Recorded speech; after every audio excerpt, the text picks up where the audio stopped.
I know from that view, the slope back there doesn't look like much, but it's actually a 1,200 foot elevation gain in 3/4 of a mile.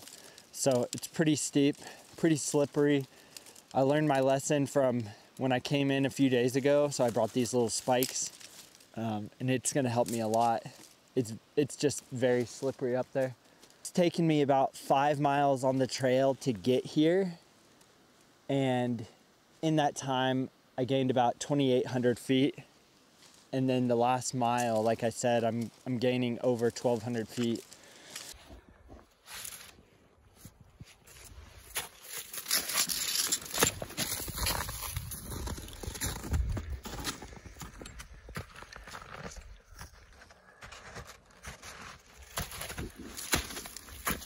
It's not as easy as it looks.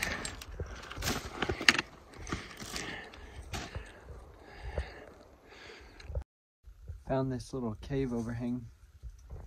It's a great spot to sleep. Set up a fire there. Oh, it looks like there's bear shit right there. It's hilarious. Yeah, I think one night I'm gonna make a video of me sleeping in here. Looks pretty cozy. Overlooks this nice area in front of it. Pretty cool.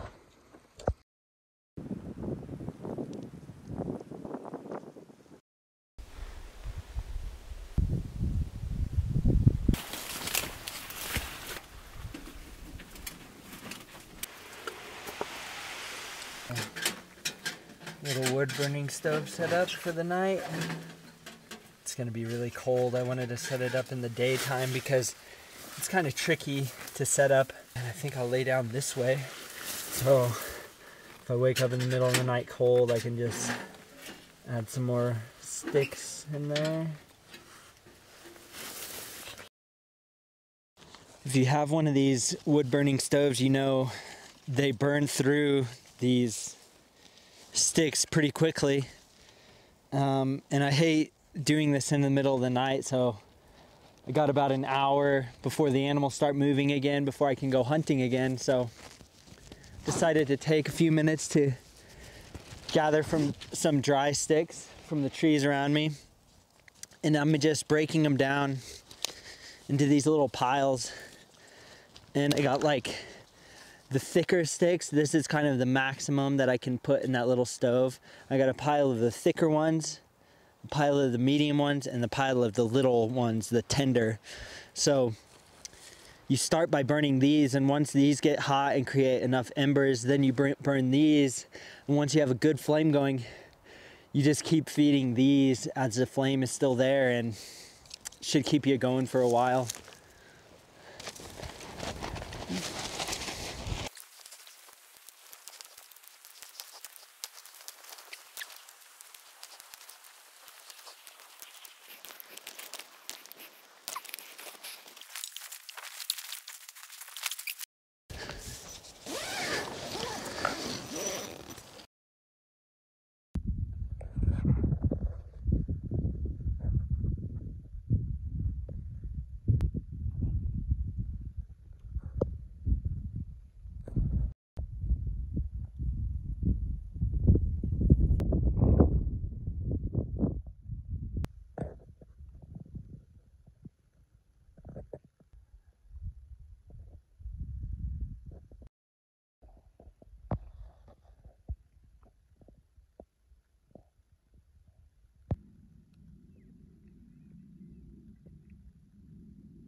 been a while since I've been in a hot tent in the mountains in November.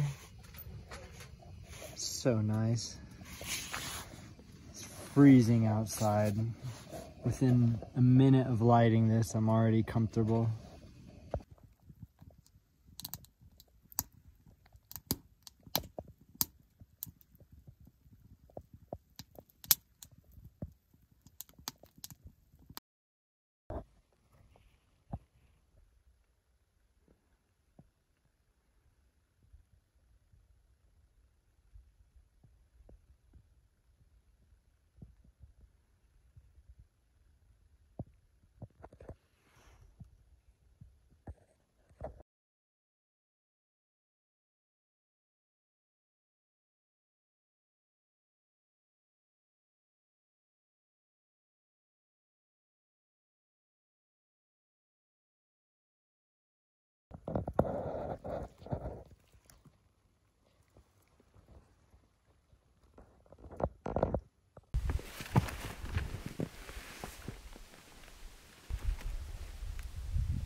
It's my third morning now.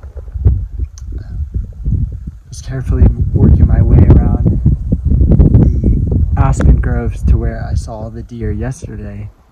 And instead, I was carefully climbing this hilltop that I had glassed a million times. See nothing, and right when I got to the top, on the other side, a doe popped up and spooked, and she was with a decent 3-year-old buck and about 7 other does, and so I spooked them, and so that was the nicest deer encounter I had this morning. But I probably wouldn't have shot the buck anyways, but still disappointing that I spooked them. So the hunt continues.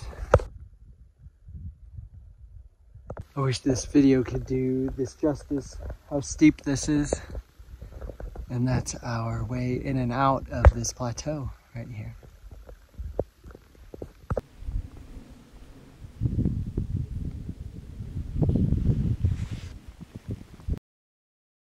So today I climbed this ridge that offered me views all around different areas that I had seen deer, great deer habitat, and all over the ridges there was fresh deer tracks. And so I glassed for a few hours.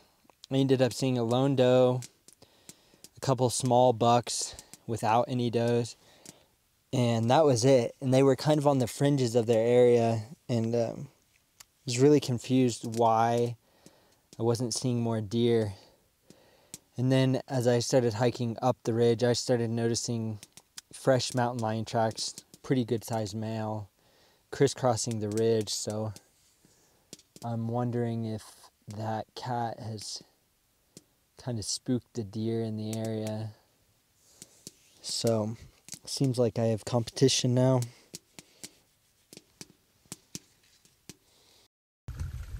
It's 5 a.m. Last night was the coldest night by far, which is strange because it's been hot during the day. This is the first morning I had to wake up early and get the stove fired up again. It's probably the only way I could get dressed and get motivated to get out, but I'm warm now, feeling good, ready to start the day.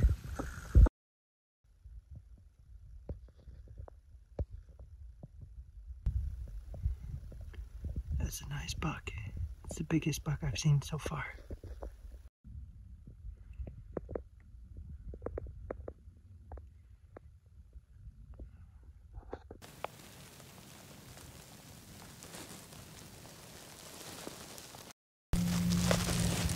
That big buck is bedded about 200 yards below me.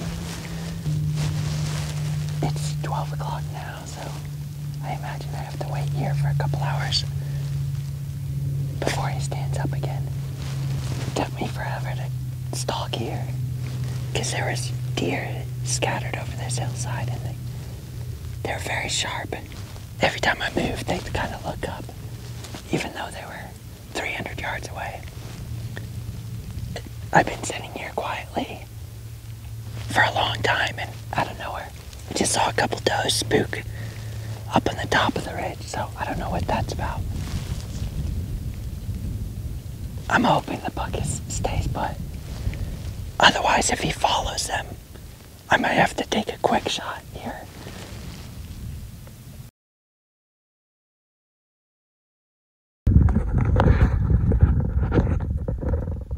Big buck down. No sooner had I filmed myself saying does on top of the ridge spook for some reason, that buck might go to investigate. That's exactly what he did. He stepped out of his bedding area and I got steady on the crook of this tree. It was about 250 yard shot. Pretty far from me. I'm a bow hunter. Like 300 is pretty much the maximum I'm willing to shoot a rifle until I get more experience. So 250 yard shot, just dropped him. I've been watching him just slowly roll and kick, and he just finally stopped. I see him right now. He's not moving. It's been such a difficult hunt, but lots of deer, so many deer around. This is the biggest buck I've seen here. I don't think he's a giant by a lot of people's standards, but in this whole area, 10,000 feet in November, he's the biggest buck I've seen. I'm so stoked. Just gonna give it another 10 minutes, keep an eye on him, and go down there and investigate.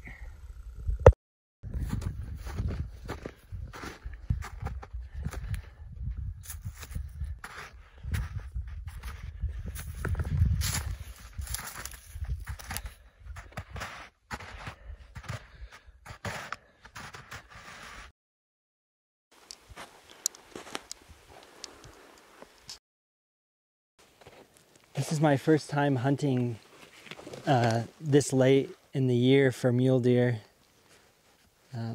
Normally I bow hunt during September. I have tracked a buck in the snow during second season, but never during the rut.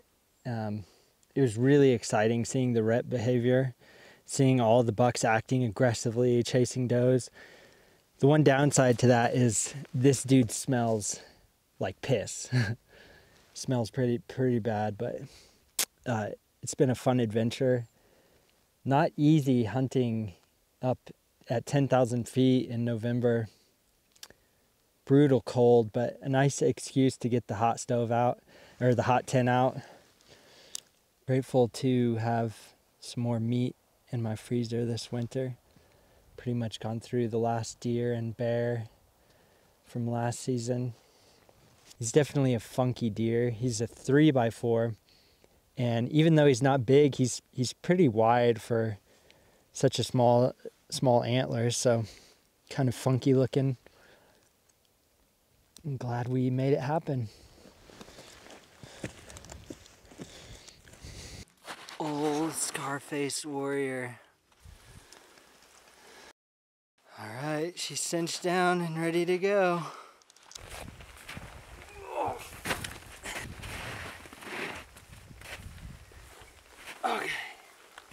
Okay. Let's go. 10,000 feet elevation. One thing you don't always account for is the difficulty of the hike back to camp every night. If you're not leaving camp and actually checking these good places out, you're not going to be successful. So you have to be prepared to hike back to camp in the dark with a flashlight, sometimes 2 or more miles. And all this deadfall in this area is a nightmare at nighttime when you're walking back. Finally back in camp. Got the deer back. Got the meat over yonder. Got the stove going.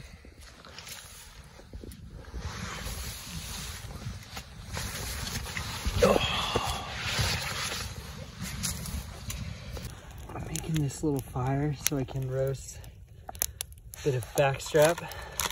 I'm sorry, tenderloin. I got some seasoning here.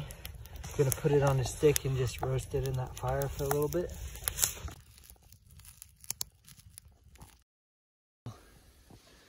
I was gonna take my time getting off the mountain today, but there's a storm brewing outside, so it's forcing me to kind of leave quickly.